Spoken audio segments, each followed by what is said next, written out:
Buntut perseteruan Panglima Pajaji versus Panglima Cilah rumit, kini viral wanita ngaku mantan istri. Buntut perseteruan antara Panglima Pajaji versus Panglima Cilah kini malah semakin rumit. Hal ini lantaran muncul seorang wanita mengaku sebagai mantan istri Panglima Pajaji. Wanita tersebut bahkan membeberkan sifat asli Panglima Pajaji. Wanita tersebut mengaku bernama Dewi dengan akun Facebook Dewi Lupa Mantan. Dalam unggahan Facebooknya, Dewi mengunggah foto kebersamaan dengan Panglima Pajaji. Hal itu diungkap Dewi lantaran terusik dengan sikap Panglima Pajaji baru-baru ini. Seperti diketahui, Panglima Pajaji sedang viral karena kritik kerasnya kepada Panglima Cilah terkait proyek IKN.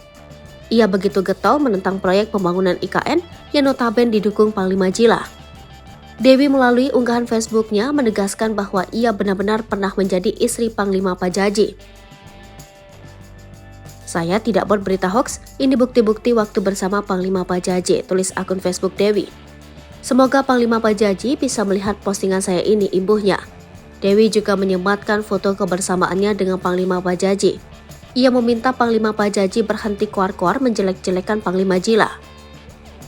"Berhenti buat video menentang Panglima Cilah. Suka atau tidak kepada dia, biarkan urusan beliau," ungkapnya. Selain itu, Dewi juga membeberkan sifat asli Panglima Pajaji yang disebutnya tak baik. Pasalnya, Dewi mengaku telah diceraikan Panglima Pajaji secara sepihak. "Panglima Pajaji, kalau memang terlahir dari keluarga terhormat, lantas kenapa kau mau menceraikan aku tanpa sebab?" tanya Dewi.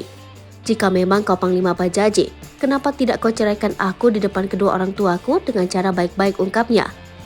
"Karena aku dari orang sederhana gak punya apa-apa, sehingga seenaknya diri memperlakukan anak orang seperti hewan," katanya. Pengakuan wanita bernama Dewi melalui akun Facebook Dewi Lupa Mantan viral di media sosial. Setelah ditelusuri Seripoku.com, akun Facebook tersebut benar adanya. Namun postingan terkait Panglima Pajaji tampaknya sudah dihapus.